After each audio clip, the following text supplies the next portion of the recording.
பண்டைக்காடு பகவதி அம்மன் ஆலயத்திற்கு வந்தது மிக்க மகிழ்ச்சி. தமிழகத்தில் ஆன்மீகம் தலைத்தோங்க வேண்டும். 2026 ஆன்மீக ஆட்சி தான் தமிழகத்தில் நிச்சயமாக இடம்பெறும்.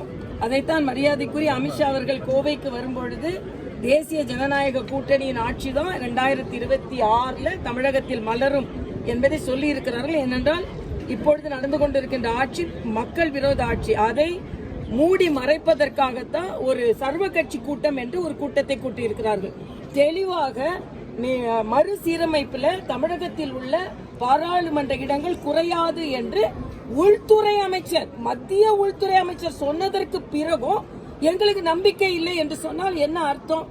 ஆக நீங்கள் வேண்டுமென்றால் பொய் சொல்லலாம், நீங்க வேண்டுமென்றால் வாக்குறுதிகளை நிறைவேற்றாமல் இருக்கலாம். ஆனால் மத்தியில் பாரதிய ஜனதா கட்சி மக்களுக்கு என்னென்ன சொன்னதோ அதையெல்லாம் நிறைவேற்றி வருகிறார்கள். மறுசீரமைப்பு என்ற ஒரு பூதத்தை வைத்துக் கொண்டு இதுவரைக்கும் அறிவிக்கப்படல.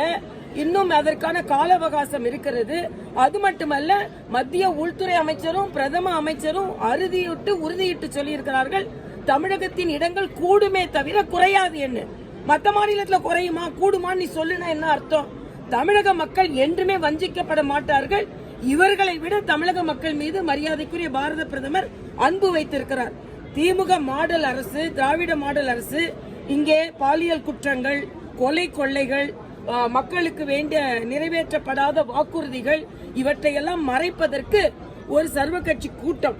இந்த கூட்டம் எங்களுக்கு தேவையில்லை என்பதைத்தான் மாநில தலைவர் அண்ணாமலை புறக்கணித்திருக்கிறார். நாங்கள் தமிழகம் முழுவதும் இருமொழி கொள்கையை வேண்டும் என்று சொல்கிறார்கள். ஆனால் இவர்கள் குழந்தைகள் எல்லாம் மும்மொழி படித்துக் கொண்டிருக்கிறார்கள். அதனால் மும்மொழி கொள்கையை ஆதரித்து கையெழுத்து இயக்கம் இந்த தமிழகம் முழுவதும் நடைபெற இருக்கிறது. இதை நாங்கள் நடத்த இருக்கிறோம். நான் தமிழகத்தின் தொண்டராக, பாஜக தொண்டராக நான் என்றைக்குமே பணியாற்ற தயாராக இருக்கிறேன். தலைவர் சிறப்பாகவே செயலாற்றி வருகிறார். அதனால நான் தொண்டராக பணியாற்றுவதில் பெருமைப்படுகிறேன். ஆளுநராக இருந்து கூட நானே ராஜினாமா செய்துவிட்டு உங்கள் அக்காவாக வலம் வர வேண்டும் என்று ஆசையோடு வந்திருக்கிறேன். 2026 பாஜக மிகப்பெரிய கூட்டணி அமைக்க வாய்ப்பு இருக்கா? நிச்சயமாக பாஜக எந்த கூட்டணி அமைக்கிறதோ அந்த கூட்டணி தான் வெற்றி பெறும். பாஜக இடம்பெறும் கூட்டணி தான் ஆட்சி அமைக்கும்.